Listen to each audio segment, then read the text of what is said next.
You're listening to KSG Podcast. This is a short, crisp, concise, exam-oriented, edited editorial for civil services aspirants. In this podcast, we are going to talk about the importance of the IADD. Source for the content is SankalpGurjar's article for Deccan Herald. India is taking steps to increase its defense exports and emerge as a hub of defense production in the Indo-Pacific region. It is useful for building up a domestic defense industrial technological base, creating local capabilities, and in the long run will reduce weapon exports. Indigenously built critical defense systems will enhance the overall strategic autonomy by reducing dependence on foreign partners.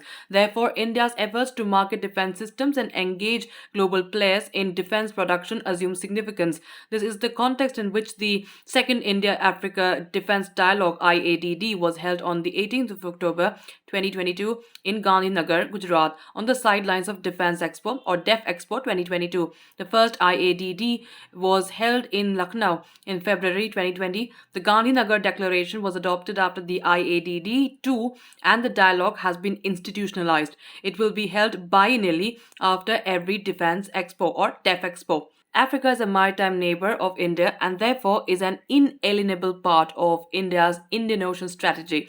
Indian naval presence in the Western Indian Ocean and the Red Sea is a routine affair and has contributed to making the region more secure and stable. As East and Southern Africa are getting linked with the strategic geography of the Indo-Pacific, the geopolitical activities in this part of the world will have a bearing on the entire Indo-Pacific region. The IADD and enhanced Indo-African security partnership are important in this strategic matrix. Africa faces multidimensional security challenges. The great power rivalry between the West on the one hand and Russia and China on the other has emerged as a key feature of Africa's strategic landscape. India's growing presence, especially in the domain of defense and security in the region, will present African states with more opportunities while helping them avoid taking sides in the intensifying great power rivalries.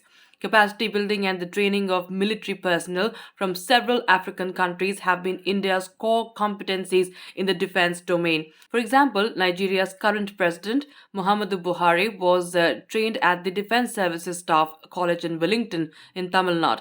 However, the growing capabilities of India's indigenous defense industry and the willingness of African countries to look beyond the traditional suppliers of arms has presented India and Africa with opportunities to build mutually beneficial defense partnership. India is making efforts to sell the Tejas fighter aircraft to Egypt. The IADD will build on such bilateral initiatives. In March this year, Uganda reached out to India and signed an agreement to provide maintenance and technical support for operating Su-30 Mk fighter aircraft. Many other African countries operate Russian-made weapons and India can explore similar opportunities.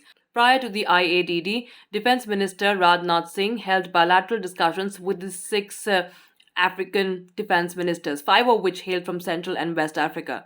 It included traditional partners like Ghana and emerging partners like the Gambia, Central African Republic, Cabo Verde, and Mauritania. The intensive focus on the landlocked littoral as well as the maritime countries of West and Central Africa is critical for expanding the strategic compass of India's foreign policy. It opens up opportunities for further enhancing India's strategic presence.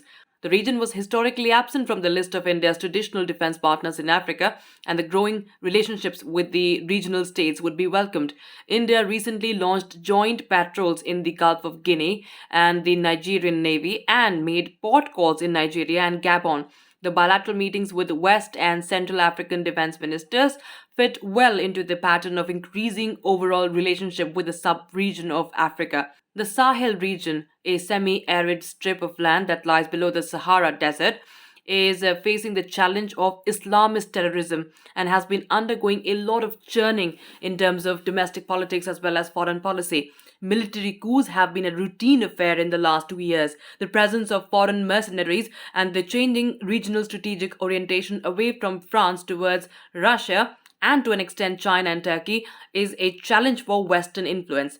India's entry into West and Central Africa is in this complex scenario. From the strategic perspective, the IADD is not just a platform to engage with Africa, but an important strategic policy initiative. The real significance of the IADD will lie beyond the numbers in defense sales. The increased Indian defense footprint in Africa is no doubt important, but the true value of the IADD lies in creating a platform that will regularly bring policymakers, experts, and industrialists on one forum and create opportunities for sustained and intensive dialogue between stakeholders from India and Africa. That's it for this podcast. Thank you so much for listening. To join KSG India courses and to crack the IELTS exam, visit ksgindia.com. You can also get a PDF of this podcast on ksgindia.com. Thanks for listening and to subscribe to our channel.